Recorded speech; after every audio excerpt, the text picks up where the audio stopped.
Hoje eu vou falar desse livro aqui pra vocês, Over the Rainbow, que traduzindo significa Além do Arco-Íris. Você já ouviu falar que além do arco-íris existe um pote de ouro? Esse livro é realmente um pote de ouro e nesse vídeo eu vou te contar por quê.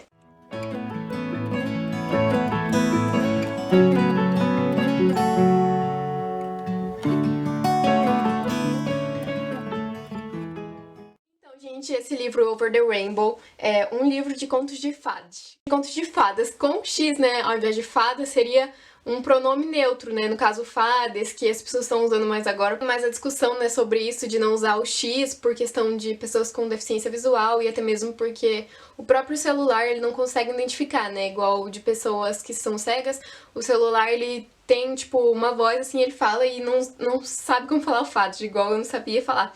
E hoje em dia se usa fadas, por exemplo, né? Mas enfim, fora essa discussão, esse livro é muito bom e traz outras discussões também muito importantes, que são muito reais na nossa sociedade, né? E apesar de ser um conto de fadas, é uma realidade também. E eu achei incrível a proposta desse livro, né? De ser releitura de contos de fadas. Foram chamados para escrever esse livro os autores. Miri Lacombe, ela é jornalista e escritora e ela escreveu a releitura da Cinderela.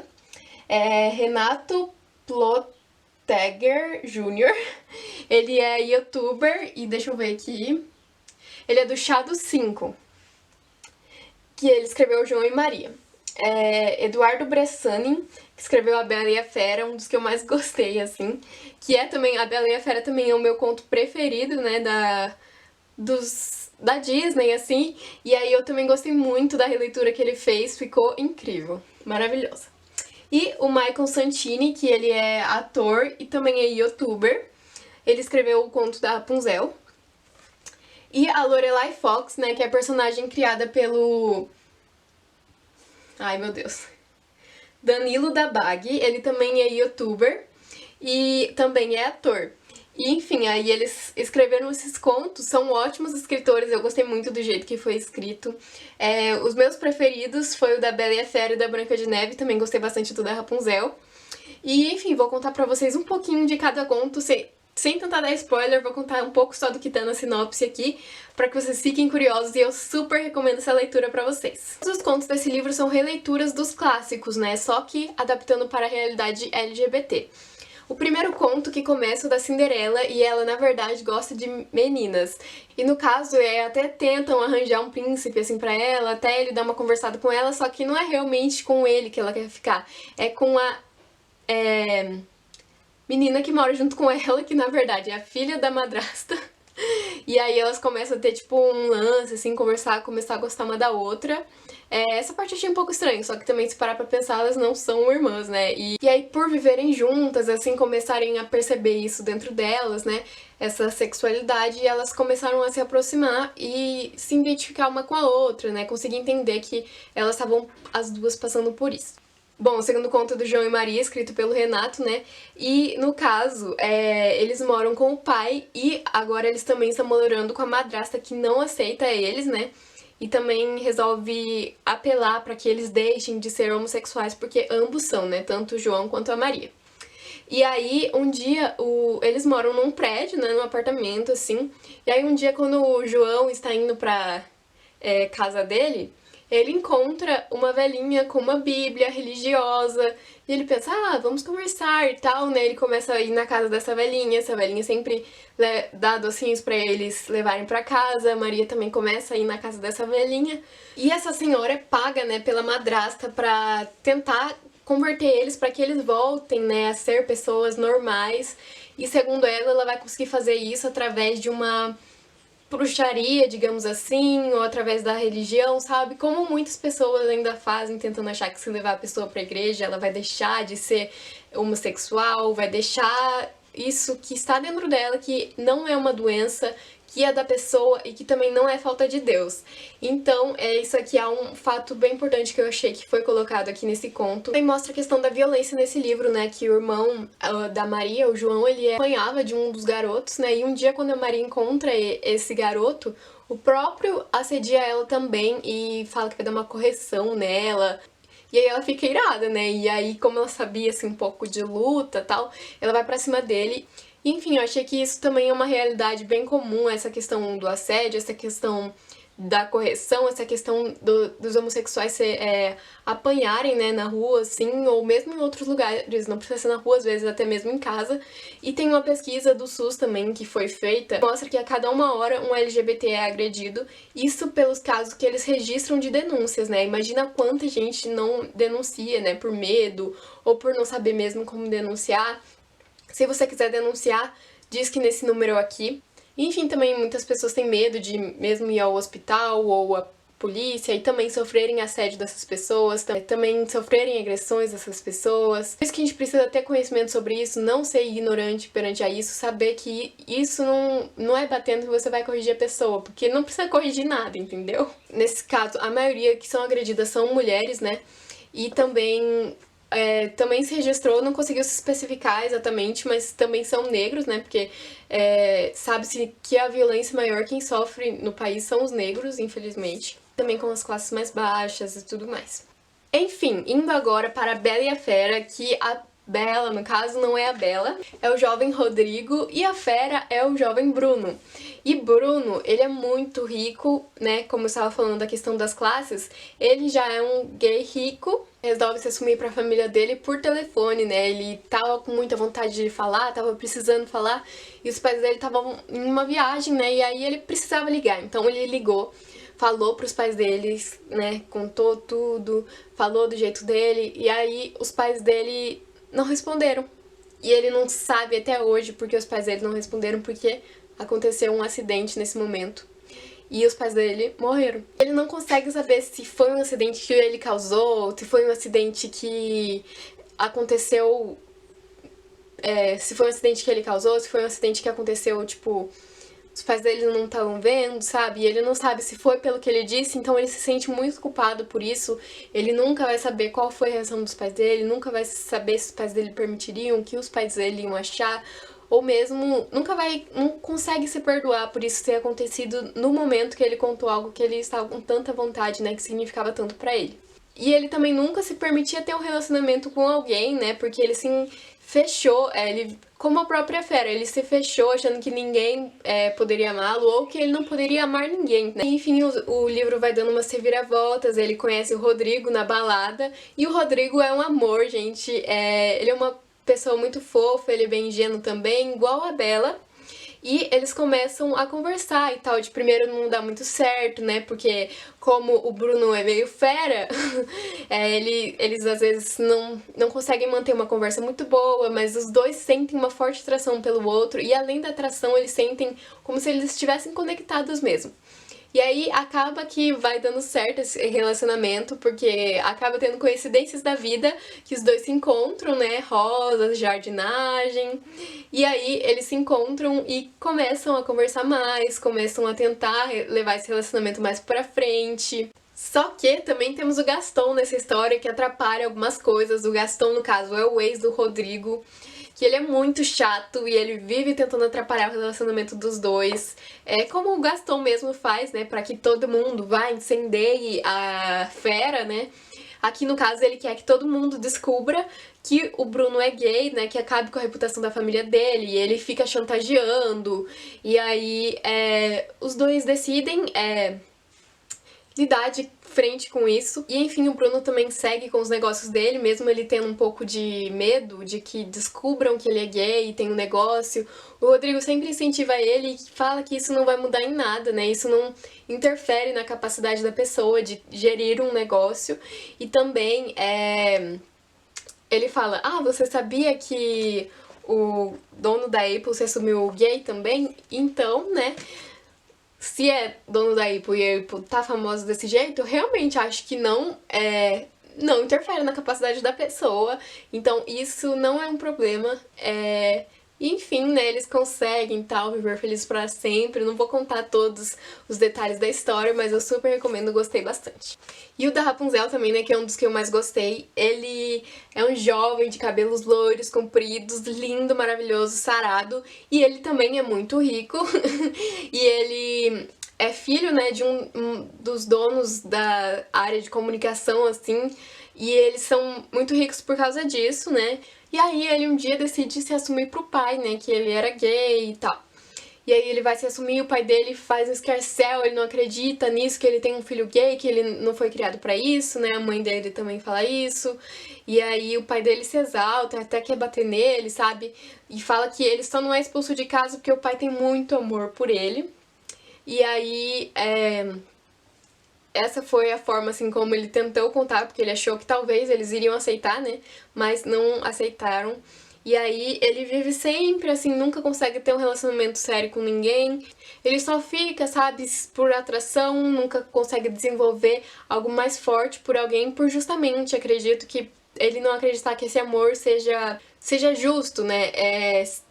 Porque ele foi impedido de amar, né? Como o pai dele impediu ele de amar, falando que ele não podia ser gay, que ele não podia amar outro homem. E aí ele não consegue realmente sair dessa coisa, né, que ele foi proibido, ele não consegue realmente amar outro homem. O Augusto gostava de fazer muitas festas, como os pais dele viviam viajando, né, ele aproveitava a casa, a vida de rico, bebida, e aí chamava os convidados, sempre atores, iam, gente chique, assim. E um dia ele acabou se apaixonando por um ator, né, não se apaixonando, mas ele achou ele muito bonito e tal, os dois tiveram ali uma relaçãozinha. E aí, um dos empregados que era pago pelo pai para ver se não estava acontecendo isso, e se acontecesse era para contar para o pai dele, contou. E aí o pai dele ficou sabendo, chegou muito bravo em casa e foi acordar o Augusto. E aí chegou falando: o que você tá fazendo na minha casa? Não sei o que, sem vergonha, sai da minha casa, não sei o que. Deu um soco nele. Ele caiu, né? Todo machucado assim. E aí ele, depois disso, ele pensou e decidiu que realmente ele ia sair de casa, porque aquele lugar não estava sendo bom pra ele, ele estava sofrendo a agressão do próprio pai dele, não sofrendo não tendo a aceitação do pai dele também, né? Então ele decidiu que ia sair. E ele foi pra Nova Zelândia. Lá ele fez amigos, ele teve uma vida não tão rica como a que ele levava aqui no Brasil, né? Ele foi guia turístico lá e ele estava feliz vivendo essa vida, mesmo que sem tanta riqueza, igual ele vivia aqui no Brasil, mas ele estava sendo aceito pelas pessoas por lá, estava sendo aceito pela amiga que morava com ele e pelos outros colegas, né? E também tinha uma vida boa, assim, com amizades, com trabalho e tudo mais. Até que um dia, nesse trabalho dele, ele foi apresentar a cidade, as praias, para um australiano e os dois sentiram uma conexão muito forte. E aí começaram a conversar, foram depois pegar uma praia, um surf. E aí já viu, né? As pessoas começam a gostar bastante um do outro. Só que o Zack precisa voltar pra Austrália depois que acaba as férias dele. E aí o Rodrigo fala que vai visitar ele na Austrália. Só que primeiro ele tinha que vir aqui no Brasil pegar o visto dele e tal, né? Então ele decide que vai vir pro Brasil, vem pro Brasil, só que ele tem que ficar na casa dele. E enquanto os pais dele não estão ainda, né? Porque ele planeja, eu vou ficar na minha casa só por enquanto, e depois eu volto sem meus pais saberem de nada, né? Eles não precisam saber que eu passei por aqui, porque senão eu vou apanhar. E aí, quando ele volta, ele encontra a Ana lá, né? Pra receber ele, que era uma das empregadas, né? Da casa, e era a que ele mais gostava, assim, que eles tinham uma relação de carinho, assim, e ela sempre cuidou dele desde que ele era criança, e ela gostava muito dele também, e ele também gostava muito dela, né? Então ela recebe ele e tal, eles começam a providenciar as coisas. E ele precisa ir no médico para fazer alguns exames. Descobre que ele tá com HIV. Bom, e é muito importante também que esse livro traga sobre o HIV, porque o HIV é uma doença sexualmente transmissível, também pode ser transmissível pelo uso de seringas compartilhadas e também da mãe pro bebê, né, se ela está grávida e ela tem HIV, provavelmente no nascimento, com o sangue, esse HIV vai ser transmitido. E aqui também fala sobre o tratamento, né, que no caso, quando ele descobre que ele tá com HIV, ele conta desesperado para a Ana, porque ele não sabia o que fazer, né, a Ana era a empregada da casa dele e amiga dele, e aí ela leva ele no postinho de saúde da comunidade dela, e o médico acalma ele, fala como eles vão tratar, né, ele chega todo desesperado, achando que ele vai morrer, e o médico acalma ele, diz que existem pessoas normais que vivem com HIV, né, porque existe tratamento, existe uma medicação pra isso, que a pessoa toma todos os dias e ela pode levar uma vida normal. E se isso não ocorrer, pode ser que o HIV evolua, provavelmente, né, evolua pra AIDS, né, que aí é muito mais grave, é bem pior assim, então compartilhe essas informações com as pessoas, essas informações são muito importantes, para que isso não venha a ocorrer, né? E também, se isso vir a ocorrer, as pessoas saibam aonde recorrer, né? No caso, nos postos de saúde, nesses locais. E aqui entra outra coisa também muito, assim, chocante e também muito real, que é que o pai dele vê que ele deixou no computador aberto os exames dele, e o pai dele descobre que ele tá com HIV, e o pai dele fica, nossa, não acredito que eu tenho um filho com HIV, eu vou mandar internar. E ele realmente manda o filho dele internado, manda o filho dele pra uma clínica, tipo uma clínica de um hospital psiquiátrico, basicamente. E ele conta como é a realidade lá, né? Tudo sujo, tudo com cheiro de mofo, as pessoas largadas. E realmente isso é algo muito comum em hospitais psiquiátricos. A psicologia, né, e a terapia ocupacional, a psiquiatria, tudo isso. Nós estamos em uma luta antimanicomial, né, para que não exista mais isso, porque esse lugar é um lugar de sofrimento psíquico e não de cuidado. Então nós estamos desinstitucionalizando, tirando esses manicômios, esses hospitais psiquiátricos, para que as pessoas comecem a frequentar ambientes como CAPS, serviço residencial terapêutico. Eu posso falar mais sobre isso em outro vídeo, né, que eu aprendi mais na disciplina de saúde mental que eu tive na faculdade, que é terapia ocupacional. Se vocês não viram, também tem vídeo aqui no canal falando sobre, eu gosto muito. E também serviços especializados mesmo para a comunidade LGBT, né, conversas para que as pessoas consigam se ver em um grupo, ver que elas não estão passando por essas dificuldades sozinhas, que também tem outras pessoas como elas. E também essa questão da especialização, né, da questão, por exemplo, do HIV, da saúde mental mesmo dessas pessoas, né, que a gente vê nesse livro que é algo complicado, assim, ainda mais quando a família não aceita, sabe? E para a própria pessoa é difícil às vezes mesmo de aceitar. E, enfim, traz essa questão do hospital psiquiátrico, né, que traz essa questão da clínica, que as pessoas lá são simplesmente largadas, não são cuidadas, não tem um serviço especializado, né? E aí eles conseguem fazer uma maracutaia pra tirar ele de lá, né? Claro que sua amiga Ana estava envolvida com isso. E a Ana consegue conversar com ele, avisar o namorado dele da Austrália, que não estava recebendo informações fazia muito tempo sobre o paradeiro dele, né? O que estava acontecendo. E, inclusive, também avisa uma amiga dele que é filha de um governante lá, e só que não dá em nada essa parte. No fim ele consegue sair, e eles também depois acabam denunciando a clínica e acabando, né, a clínica foi fechada e todas as pessoas que estavam lá saíram de lá, né. E é muito importante que tenha um serviço residencial terapêutico nesse caso, né, aquelas, né, é só o livro, já tô imaginando o que vai ter depois de terapia. Enfim, eu gostei muito desse livro, eles também adotam 2 crianças no final, brasileiras, e aqui também mostra que é um processo muito burocrático, né? Eles têm os contatos dele, então eles conseguem um pouco mais rápido, mas realmente é um processo bem burocrático, que é difícil, mesmo tendo muitas crianças, né, pra ser adotadas. Eles também adotam uma criança que é mais velha, né, que não estava sendo adotada, que isso também é uma realidade, crianças mais velhas geralmente. É mais difícil de as crianças mais velhas serem adotadas, porque geralmente as pessoas querem mais as crianças mais novas, né, os bebês, então acaba acontecendo isso, né, infelizmente, mas aqui no livro eles decidem adotar uma criança mais velha, e eu achei isso muito legal e muito bonito também. Enfim, eu amei muito esse conto, da Rapunzel, porque trouxe muitas realidades, muitas questões que a gente tem que pensar sobre, e muitas coisas que acontecem, né. E agora vamos para o último, mas não menos importante, o da Branca de Neve, da Lorelai Fox. Que esse conto também traz muitas realidades, muito importante, e eu achei incrível o jeito como ela escreveu aqui, né. Bom, Branca de Neve era uma jovem, ela não deixa sempre muito claro, assim, algumas coisas, e ela vai revelando as coisas ao decorrer do texto, né. Pelo que eu entendi, a Branca de Neve, ela tem o desejo, né, de ser menina, e ela é muito bonita, né, naturalmente já. Só que a madrasta dela tem muita inveja dela, porque ela é linda, porque ela é de uma família rica, né, e tal, e a madrasta queria toda a riqueza só pra ela, toda a beleza só pra ela. Mas, em um dia, ela decide ser muito boazinha e dar a cirurgia de presente pra Branca de Neve, né, que no caso aqui se chama Júlia. E ela fala que vai dar essa cirurgia pra ela e vai levar ela até lá, né. E aí ela leva a Júlia de carro e deixa a Júlia em um ponto de ônibus, e quando ela acorda ela não se lembra de nada, e aí ela foi parar no hospital, né, porque encontraram ela lá e que ela estava inconsciente, assim, muito mal mesmo. E aí no hospital trataram dela, só que aí, depois disso ela já, tipo, tá, já terminou, sai daqui, né? Aí ela não sabia onde que ela tava, não sabia que cidade que ela tava, e ela ficou perdida na praça, sabe? Não sabia nem que dia era, não sabia o que tava acontecendo.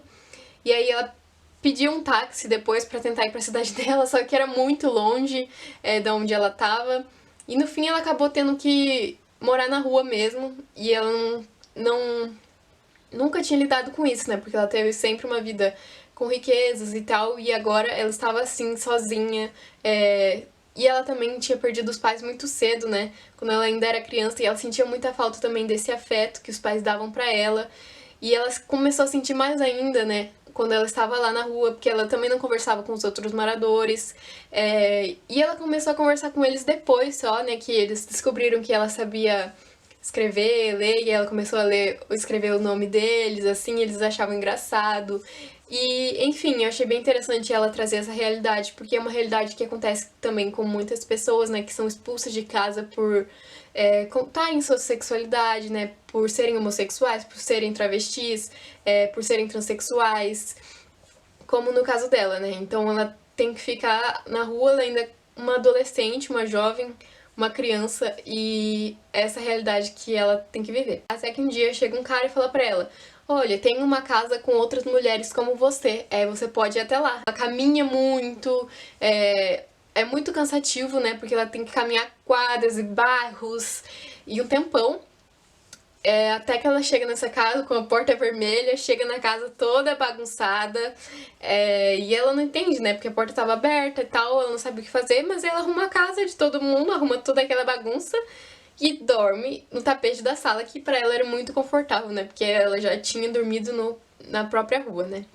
Então, depois chegam as outras meninas que moravam na casa, não sabem o que tá acontecendo, aí chamam a mais velha delas, né, que era quem coordenava. E aí a mais velha aceita que ela fique na casa, né, não leva ela pro trabalho na noite, né, que era o que as meninas faziam, porque ela ainda era uma criança, né, e deixa que ela fique cuidando da casa mesmo, arrumando, né, que era o que ela tinha feito aquele dia pra que elas aceitassem ela dentro da casa, né. E aí é muito bonita a história porque elas vão criando uma irmandade, né? Elas vão criando laços afetivos e elas vão se reconhecendo umas nas outras. Elas reconhecem na Júlia a infância delas, os sonhos dela, como elas eram quando era criança, a inocência. E a Júlia vê nelas também amigas, né? E começa a criar esses laços, que é muito bonito. Eram 7 meninas na casa e ela começa a apelidar elas de acordo com as características mais marcantes, como feliz, zangada, dengosa. E eu achei muito legal isso também, toda essa relação que ela fez com o conto, né? E aí também um dia ela estava limpando a casa, ela acha um calendário e ela vê que dia que era e ela fica chocada porque ela tinha perdido a noção do tempo, né? Assim como a escritora diz aqui no livro, que o tempo é algo muito humano, né, que nos direciona, que a gente consegue se organizar, elaborar nossa rotina, e era algo que ela não tinha mais esse tempo, e toda a sociedade convivia com o tempo, menos ela que estava marginalizada, né. E aí, quando ela olha pro calendário, ela descobre que o aniversário dela tinha passado, e ela fica muito triste, e a zangada, né, percebe como ela tava, e vai conversar com ela, e aí ela conta de toda a sua vida, né, desde quando ela perdeu os pais, até que ela teve que ficar convivendo com a madrasta que não gostava dela, e enfim, conta pra ela tudo isso, o abandono, né, que ela sofreu também da madrasta, e aí a Zuzu, né, que é a zangada, ela decide com as outras meninas que elas vão fazer uma festa de aniversário pra ela e que é pra ela escolher o dia que ela queria renascer, né? Porque, como elas falam, elas renascem todos os dias, né? Porque elas precisam disso. Que é uma vida complicada, né? De morte diárias, de... Às vezes algumas pessoas acabam até caindo no uso do crack e tal, uso das drogas e tal, né? E pra que ela renasça, ela escolhe uma data de aniversário próxima, né? Porque todas estavam ansiosas. E as meninas também vão começar a providenciar os presentes. E aí, a mais velha e essa Zuzu, né, elas começam a conversar pra que pudessem dar pra ela o tratamento hormonal, né, a cirurgia que ela ia fazer quando a madrasta abandonou ela, que era o sonho dela, né, que ela tanto queria fazer. Só que a Daisy escuta, que é a melhor amiga dela, né? Elas acabaram tendo uma relação bem próxima. E aí ela chama a amiga num bar porque queria contar um negócio pra ela. E era isso, né? E ela conta esse segredo, assim, ela fica muito feliz, né? A Júlia fica super animada porque é algo que ela queria muito. Porém, né, nesse bar algumas outras pessoas ouviram, teve algumas coisas, né? Outras meninas que também trabalhavam na noite ficaram um pouco bravas porque ela era bem bonita, achavam que ia perder clientes e tal. E aí acaba, né, como na história da Branca de Neve, a madrasta resolve mandar uma maçã para a Branca de Neve. Só que no caso não é uma maçã, né? É um comprimido que seria, no caso, como o tratamento, né? Que ela foi enganada achando que seria o tratamento e tomou por causa disso, né? Porque foi uma mulher super bonita lá na casa, enquanto ela estava sozinha, né? As outras meninas ainda não haviam chegado. E deu pra ela e falou que as meninas que iam dar isso de presente pra ela sabiam o quanto ela estava animada e ansiosa e resolveram adiantar o presente. Pura mentira! Só que aí, como ela tinha sua ingenuidade, ela acreditou, ela mesmo tendo algumas interrogações, tipo umas dúvidas, será mesmo? Ela decidiu tomar e caiu num sono profundo. Ela entrou em coma e todos ficaram muito tristes porque elas gostavam muito, se identificavam muito com ela, né? E acabou que ela ficou em coma por um tempo. O detetive, né, que era com quem a mais velha estava se relacionando, ele começou a investigar o caso também, né, pra compreender. E aí acabou que as duas que estavam envolvidas, uma que era também da noite, que também havia sido expulsa da casa por questão de começar a traficar, né, coisas que estavam prejudicando as outras também. Aí ela acabou sendo expulsa da casa, foi em outros lugares e não queria que essa viesse também roubar os clientes dela, acabou entrando em contato com a madrasta e ambas fizeram um plano maligno para destruir a Branca de Neve. Só que não deu certo, acabou que as duas foram parar na prisão e a Branca de Neve voltou para viver no seu reinado com seu príncipe, que era médico e cuidou muito dela, enquanto ela estava em coma e também depois que ela acabou tendo uma depressão, né, por toda essa questão de vivências dela, de abandono, de quererem que ela morra, de rejeição, sabe? Todas essas coisas e ela recebeu esse cuidado dele, né? E, enfim, eu achei uma história também que trouxe muitas realidades sobre essa questão dos moradores de rua, essas questões das injustiças sociais, né? Também dessa questão da prostituição, também dessa questão da transexualidade, das travestis, né? Então achei um conto super importante, encerrou assim perfeitamente o livro, gostei muito e super recomendo que vocês comprem esse livro, eu vou deixar o link aqui embaixo para vocês comprarem. Eu contei bastante da história, né? Acho que um pouquinho mais do que deveria, mas mesmo assim, o prazer de ler o livro, e tem outras coisas aqui que eu não contei também que vocês vão descobrir ao ler, realmente vocês vão sentir quando lerem o livro. Então é isso, super recomendo pra vocês esse livro. Cliquem no link aqui embaixo, deixem o seu like, comentem se vocês gostaram, se inscrevam no canal. Eu queria dizer que eu também escrevi um livro de contos de fadas sobre a vida, né, correlacionando assim com questões da vida, como a questão de prestar vestibular, como a questão de crescer assim na vida adulta, de não conseguir mais enxergar os prazeres da vida, e também uma fada que também está vivendo a pandemia e como ela está lidando com isso, né? Então também vou deixar o link do meu livro de contos aqui embaixo para vocês lerem. Eu espero que vocês gostem também, eu acho muito legal quando contos de fadas se relacionam com a realidade, porque eu acho que ambas as coisas conversam muito, mesmo sendo algo imaginário e algo real. E é isso, gente, eu espero que vocês tenham gostado desse vídeo e até o próximo!